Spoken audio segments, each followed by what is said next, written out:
여러분 5대 시중은행 요즘 사실 위태위태하죠.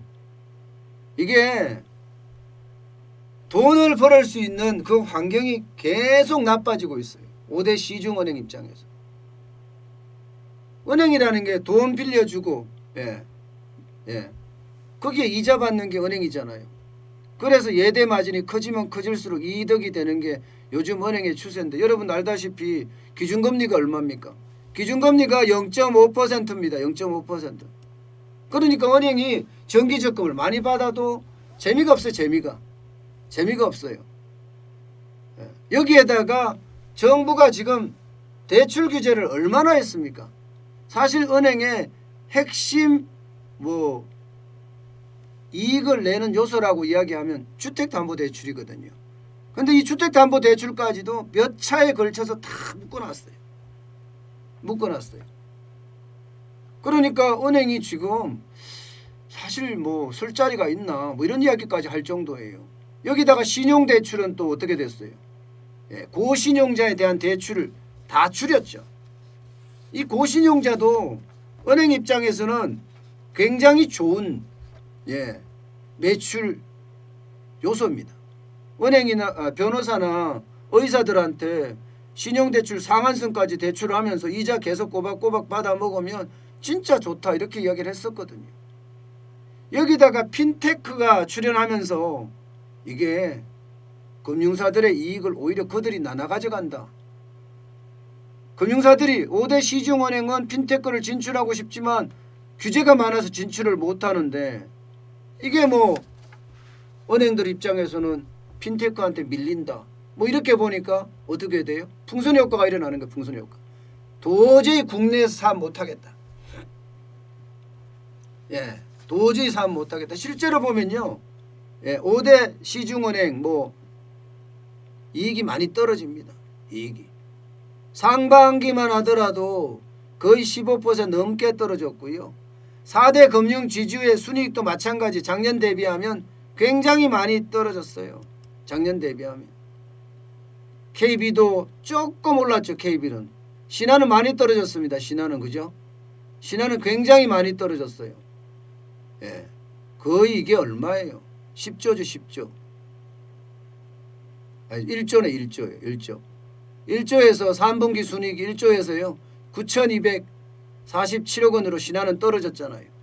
그리고 하나도 많이 떨어졌죠. 8,473억 원에 6,400이 떨어졌고요. 우리가 조금 좋아졌긴 하지만 대부분의 5대 시중은행 다 먹거리 수익률 떨어졌습니다. 그러니까 이들도 가만히 있어서는 안 되겠구나. 지금 그렇게 판단을 하고 해외로 지금 나가고 있습니다. 실질적으로 보면요. 시중은행의 해외 점포수 보시면 5대 시중은행이죠. 2020년 9월 말 기준으로 1,440곳이에요. 1,440곳. 엄청나게 늘어났죠. 이게 문제가 자본이 나간다는 문제도 있습니다. 이렇게 되면요. 2019년 말에 844곳이 1,444. 진짜 많이 늘어났어요. 그죠? 2017년 말에 비하면 거의 2배가 넘게 늘어났습니다. 그만큼 해외 사업을 굉장히 강화한다는 그런 이야기예요. 반면에 국내 사업은 어떻게 해요? 국내 사업은 오히려 점포수를 줄이고 심지어는 사람도 줄여가고 있습니다. 사람도. 점포가 얼마나 줄였는지 보세요. 2019년 12월 말에는 점포가 5대 시중은행의 점포가 4,661곳이었습니다.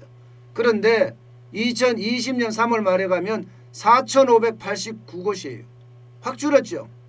확 줄었습니다. 해외는 늘리고 국내는 줄이고 이 말은 국내에서는 먹을 수 있는 쉽게 말하면 사업할 수 있는 장사거리가 그만큼 줄어들고 있다. 이런 얘기예요. 이런 얘기예요. 그러니까 이들 입장에서는 먹고는 살아야 되겠고 가만히 있으면 죽겠으니까 해외에서 답을 찾겠다. 이렇게 지금 나가고 있는 상태입니다. 올 상반기 시중은행 실제 15% 이상 감소했습니다. 4조 8,807억 원에 그쳤어요. 순이익 자체가. 굉장히 많이 줄어드는 거예요. 그러면 어떻게 될 건가? 해외에서는 어떻게 됐을까? 해외에서는요, 여러분, 참 놀랍게도 점점 증가하고 있어요. 점점 증가하고 있어요. 시중은행의 매년 3분기예요. 매년 3분기 국외 누적 순이익입니다. 국외 누적 순이익이 2017년 5,345억에서 조금 다 올라가고 있죠. 아니면 2019년 좀 어려웠습니다만은 2020년에는 다시 3분기가 5,359억 원으로 될 정도로 계속 늘어나고 있어요. 그럼 이들이 왜 해외로 갈까? 이걸 한번 생각해 봐야 되잖아요. 이들이 왜 해외를 갈까? 아주 간단합니다. 해외는 국내보다 규제가 덜 심하다. 이렇게 이야기하고 있습니다. 인도네시아의 부코핀은행을 국민은행이 인수했잖아요. 외국금융사 지분 40% 제한이라는 규제 아예 풀어줬어요. 그래서 실제로 나갔습니다. 나가서 실제 국민은행은 부코핀은행을 인수를 했죠. 그래서 굉장히 많이 늘어났어요. 여기 지점이 다 이제 국내은행 지점으로 바뀌니까 말입니다. 아마 앞으로도 지금 국내 은행들 말입니다. 해외 탈출을 러시라고 이야기할 만큼 많이 나갈 거라고 예상해요. 국내의 먹거리가 계속 줄어드니까 해외로 나갈 수밖에 없다 이렇게 예상을 하고 있고요. 실제 5대 은행의 해외 M&A 비중을 보면요. 2018년에 겨우 1,027억 원에 불과했습니다. 그런데 작년에는 조를 넘었어요. 1조 2,730억 원이었고요. 올해는 9월까지만 벌써 1조를 넘었습니다. 1조 868억 원으로 그야말로 수직 상승했습니다. 수직 상승.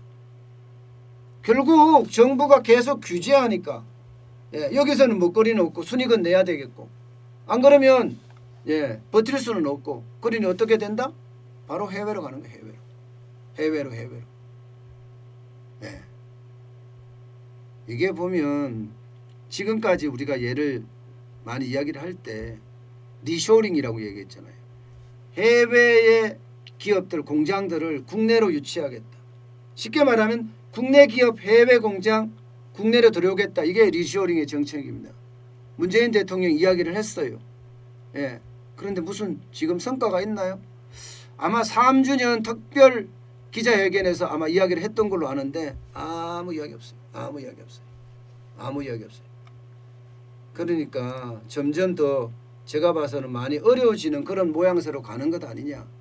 저는 이렇게 봅니다. 리쇼링 국내 기업 국내로 들어오려고 안 해요. 들어와 봤자 더 힘들어질 것 뻔하니까 말이에요.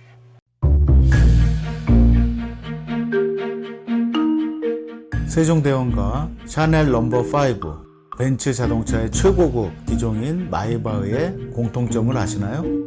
바로 침향입니다.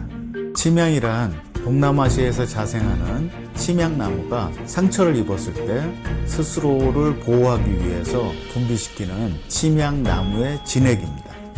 진침향은 태국산 침향과 러시아산 녹용, 그리고 국산 홍삼, 백봉령, 산수유, 당귀, 숙지향, 꿀로 이루어진 침향환으로 만성 피로나 또 스트레스, 기력이 저하된 직장인분들, 또 수험생들, 연세 드신 어르신분들이 드시면 좋은 환입니다. 진침향 여러분들께 자신있게 권해드립니다.